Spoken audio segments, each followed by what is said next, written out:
Assalamualaikum warahmatullahi wabarakatuh.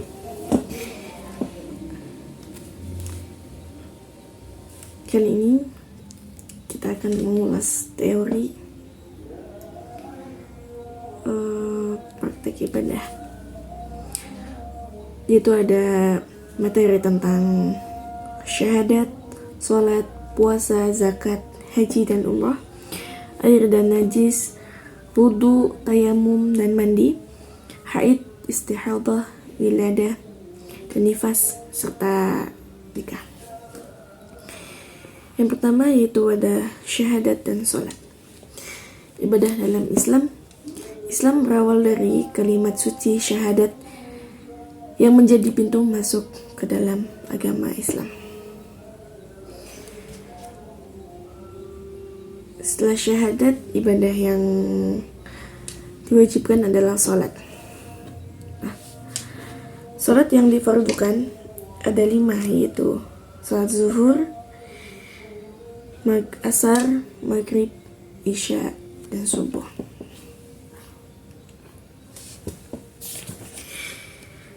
Apa sih syarat-syarat wajibnya sholat itu? Itu ada 3. Itu yang pertama ada Islam, baligh, yang ketiga adalah berakal atau aqil baligh. Ketiga hal tersebut adalah batasan-batasan yang terkena taklif atau tanggungan oleh Allah Subhanahu wa taala. Orang yang masuk Islam itu tidak wajib mengqadha salatnya. Tetapi orang yang murtad kemudian masuk Islam lagi itu wajib mengqadha salatnya. Salat sunnah yang sangat dianjurkan selain salat fardu yaitu ada 3, salat malam, salat tahajud, salat duha, yang terakhir adalah salat tarawih.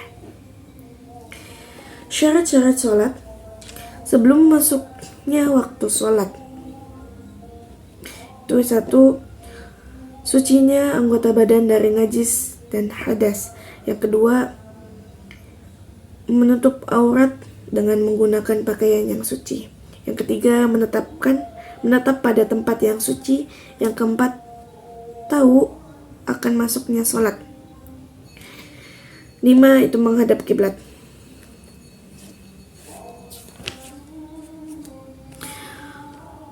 Rukun-rukun sholat itu ada 18 di dalam kitab Fathul Qorib. Yang pertama ada niat. Yang kedua, berdiri dengan kemampuannya. Nah, yang pertama itu niat itu menyengaja melakukan sesuatu yang dibarengi dengan perbuatannya yang tempatnya di hati.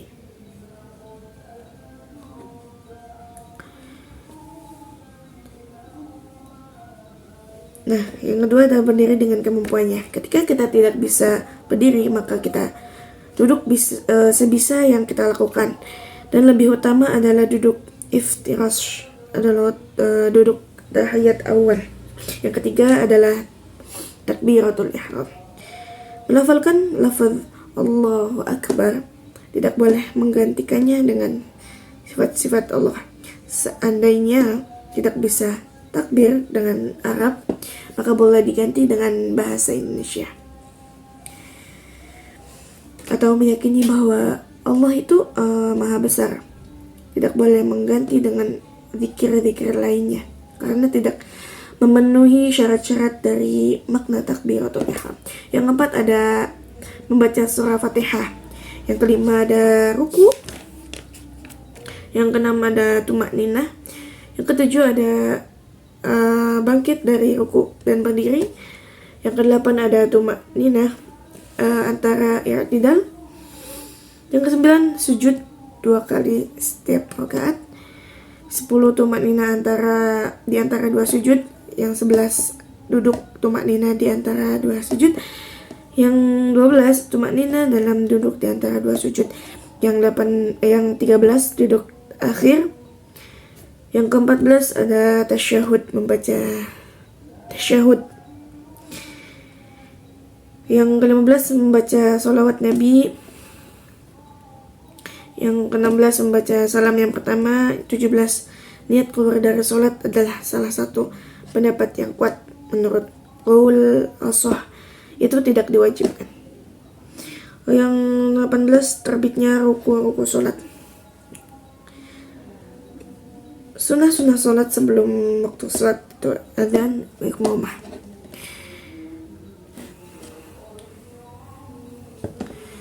Yang selanjutnya ada materi membahas tentang puasa, zakat, haji, dan umrah.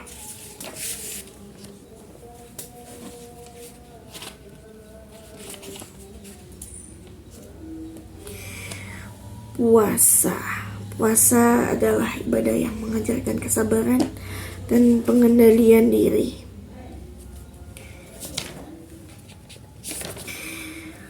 Apa aja sih syarat wajib puasa? Syarat wajib puasa itu ada 3. Itu ada Islam, baligh, dan berakal. Yang ketiga berakal dan mampu.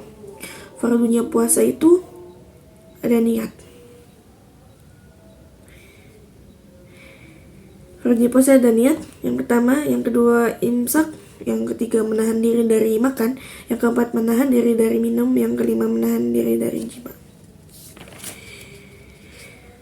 Apa sih yang membatalkan puasa? Itu ya makan, minum, dan lain sebagainya. Sunnah puasa yaitu 1. Menyegerakan buka dengan syarat tidak ragu. Yang kedua mengakhirkan sahur. Yang ketiga ada meninggalkan perkataan yang jelek.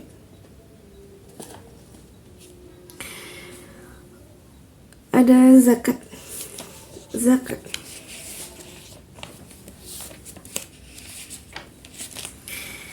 Zakat adalah penyucian diri, penyucian harta dan jiwa. Zakat itu wajib ditunaikan pada 8 golongan yang mana telah disebut oleh Allah Subhanahu wa taala dalam Al-Qur'an.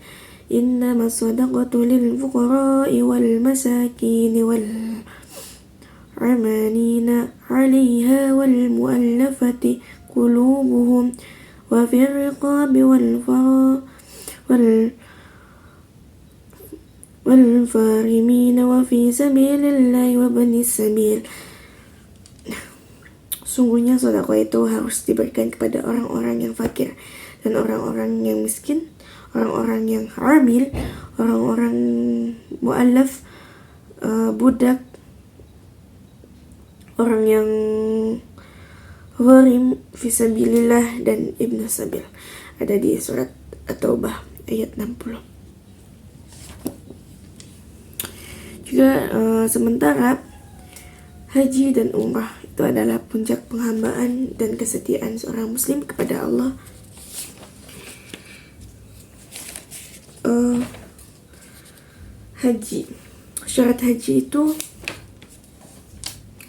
Syarat wajib haji ada 7, yaitu ada Islam, baligh, berakal, merdeka. Yang kelima tersedianya bekal dan sarana transportasi, batas waktu yang menjadi tidak tolak ukur.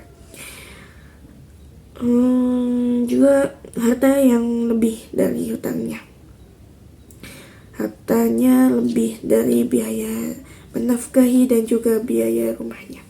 Yang keenam ada amannya perjalanan. Yang ketujuh adanya waktu yang mungkin untuk melakukan perjalanan dari mulai keberangkatan sampai kepulangannya. Rukun haji itu ada 4. Yang pertama ihram, yang kedua wukuf di padang Arafah, yang ketiga ada tawaf di Baitullah, yang keempat ada sa'i di antara Bukit Safa dan Marwah. Rukun umrah ada 3. Ihram, tawaf, sa'i, dan tahallul. Tahallul adalah dua ulama yang berpendapat. Dan kewajiban haji selain rukun itu ada 3. Yang pertama ihram dari mikot, yang artinya mikot secara lughat itu lughatul ahad wasyar'u huna zamanul ibadati wa makanuha, masa dan tempat pelaksana ibadah. Miqat ada dua, zamani dan makani. Nah,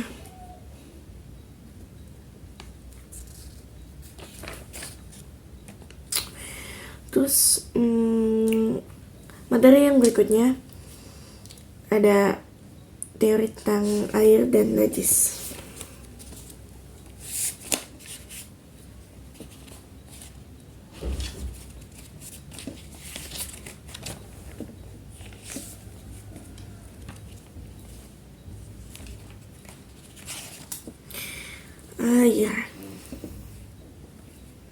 Air yang digunakan untuk bersuci itu ada 7 macam. Ada air hujan, wa ma'us samai, ada wa ma'ul bahri, air laut, wa ma'un nahri, air sungai, wa ma'ul bi'ri, air sumur, wa ma'ul aini, air mata, wa ma'un nalji, air salju, wa ma'ul barodi, air embun. Air terbagi menjadi 4, yaitu air suci, mensucikan dan tidak makruh digunakan, itu air mutlak. Yang kedua, air suci mensucikan tapi makruh digunakan, itu air musyammas. Ada air suci yang tidak mensucikan, itu ada air musta'mal. Ada air yang berubah, air musta'mal. Yang keempat, ada air najis.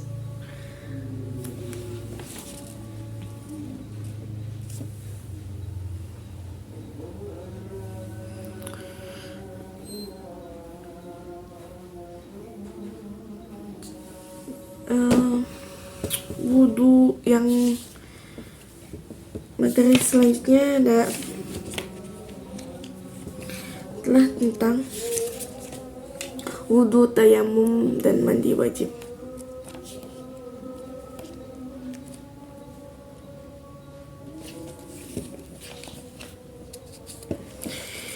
Wudhu adalah kunci sahnya sholat.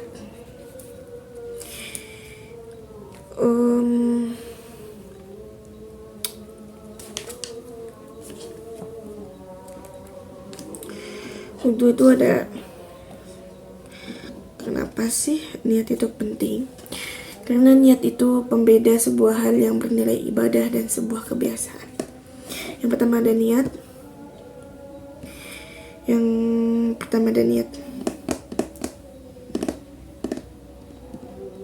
Adalah menyengaja melakukan sesuatu di mana sesuatu tersebut bersamaan dengan pekerjaannya.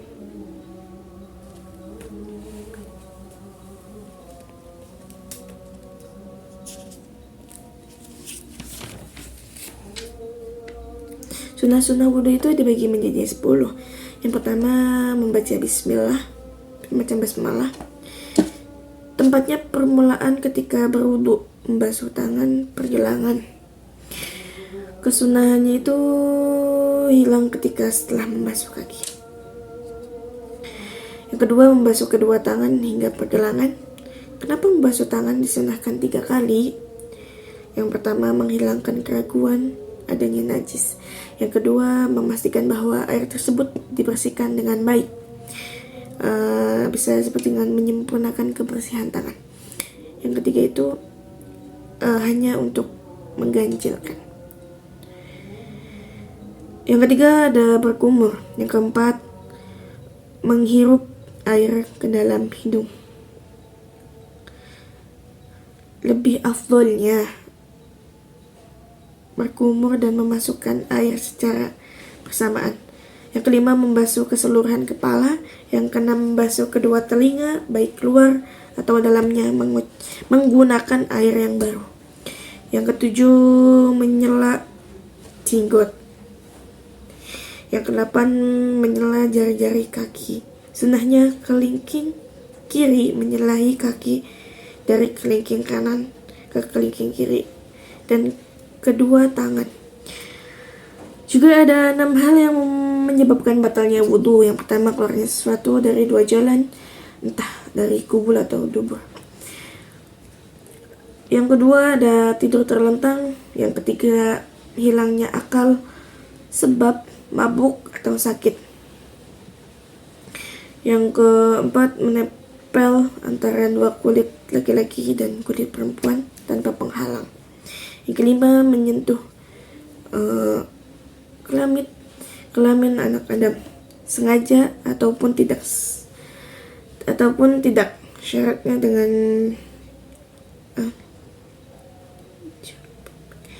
yaitu sengaja ataupun tidak sengaja. Yang keenam, memegang lubangnya belakang.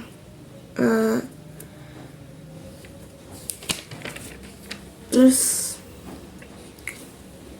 tayamum.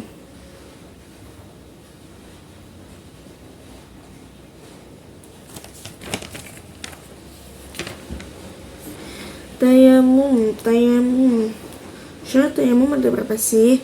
Ada 5, itu adanya halangan sebab bepergian, sebab sakit. Yang kedua, masuk waktunya sholat. Yang ketiga, sudah berusaha mencari air. Yang keempat, susahnya menggunakan air. Yang kelima, debu yang suci yang memiliki partikel. Fardunya tayamum itu ada niat, mengusap wajah, mengusap kedua tangan. Yang keempat, ada tertib. Sunnahnya tayamum itu, yang pertama ada membaca basmalah, kedua mendahulukan anggota kanan atas anggota kiri jika wajah bagian atas terdahulu. Yang ketiga, berkesinambungan, sekitarnya masih basah atau kerasa debunya dan tidak kering. Perkara yang membatalkan tayamum itu seluruh perkara yang membatalkan wudhu. Yang kedua, ada melihat air sebelum sholat. Yang ketiga, murtad. Kalau sedangkan mandi wajib itu menghilangkan hadas besar seperti junub, haid, dan nifas. Materi yang selanjutnya adalah haid. Haid, istihadah, wiladah, dan nifas.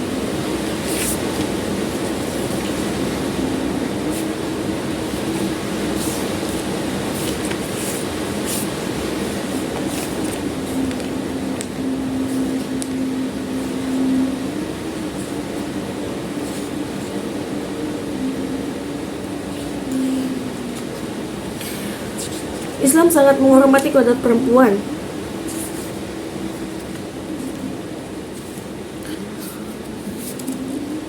Dalam fiqh as-sunnah, masa haid itu umumnya 6-7 hari. Nifas itu maksimal 40 hari. Dan istihadah adalah darah penyakit, bukan haid, sehingga perempuan tetap boleh salat dan puasa. Islam tidak menganggap haid sebagai aib, melainkan bagian dari rahmat Allah yang menunjukkan kelembutan syariat terhadap perempuan. Yang ketujuh, ada teori tentang nikah. Pernikahan adalah ibadah yang menyempurnakan separuh agama. Ada hadis itu berbunyi, barang siapa menikah maka ia telah menyempurnakan separuh agamanya. Hadis riwayat Al-Baihaqi. Juga Allah berfirman di surah Ar-Rum ayat 21. Yang artinya, dan di antara tanda-tanda kekuasaannya ialah Dia menciptakan untukmu pasangan hidup dari jenismu sendiri supaya kamu merasa tentram kepadanya, dan dijadikannya di antara kalian rasa kasih dan sayang. Surah Ar-Rum ayat 21. Nikah bukan sekedar akad, melainkan komitmen suci untuk membangun keluarga sakinah, mawaddah, warahmah.